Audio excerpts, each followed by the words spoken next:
मलबे के ढेर के बीच से यहाँ वहाँ घूम रही अनवर हवास को अपने भाई हादी हवास की तलाश है। उनका भाई 3 हफ्ते पहले घर से बाहर गया था और तब से नहीं लौटा। अनवर हर सुबह भाई की तस्वीर वाले पर्चे लेकर निकल जाती हैं। गलियों में लोगों को तस्वीर दिखाकर भाई के बारे में पूछती हैं।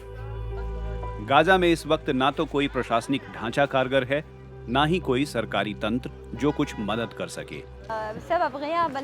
कोई सरकारी तंत्र नहीं होने और सुरक्षा की कमी के साथ ही यहाँ कोई अधिकारी भी नहीं है जो उसे ढूंढने में मेरी मदद कर सके।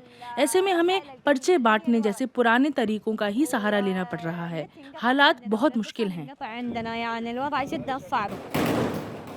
7 अक्टूबर 2023 को इजराइल पर हमास के हमले के बाद इजराइल लगातार गाजा को निशाना बना रहा है।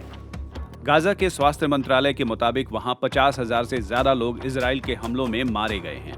गाजा में ऐसे बहुत से लोग हैं जिनके परिजनों का पता नहीं है। युवा कार्यकर्ता गाजी अल माजदालावी ने एक ऑनलाइन प्लेटफॉर्म शुरू किया है। अल माजदालावी गुमशुदा लोगों के घर वालों से बात करते हैं और उनसे मिली जानकारी इस डिजिटल प्लेटफॉर्म पर डालते हैं। ये प्लेटफॉर्म उन्होंने वॉलंटियरों की मदद से बनाया है। यहाँ पर गायब लोगों के बारे में जितनी जानकारी है वो डाल दी जाती है। मकसद है लापता लोगों की जानकारी जुटाना और उन्हें ढूंढना।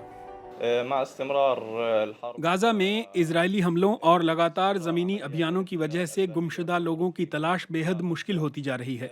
यही वजह है कि हमने एक इलेक्ट्रॉनिक प्लेटफॉर्म शुरू किया है जहां लोग गुमशुदा लोगों और अपने प्रियजनों की जानकारी दर्ज करा सकते हैं।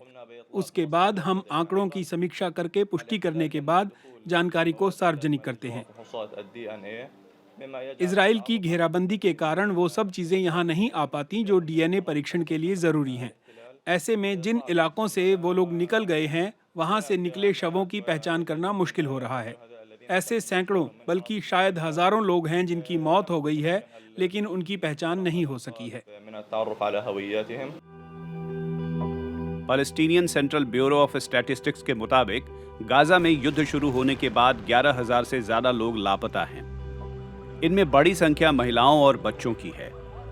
पक्के आंकड़ों के अभाव में ये पता नहीं चल पाता कि वो हवाई हमलों का शिकार बने या फिर किसी इमारत के मलबे में दब गए। बहुत से लोग हिरासत में भी हैं और कुछ का कोई पता नहीं। अल दमीर ने लगभग 1,000 लापता या फिर जबरन गायब किए गए लोगों के मामलों का फॉलो अप किया है। इस्राएली अधिकारियों से बातचीत के जरिए हम गाजा में लगभग 600 मामले सुलझाने में कामयाब हुए हैं, जिनकी जानकारी उनके परिवारों ने दी थी। अभी करीब 420 लोगों के बारे में हमें कोई जानकारी नहीं है।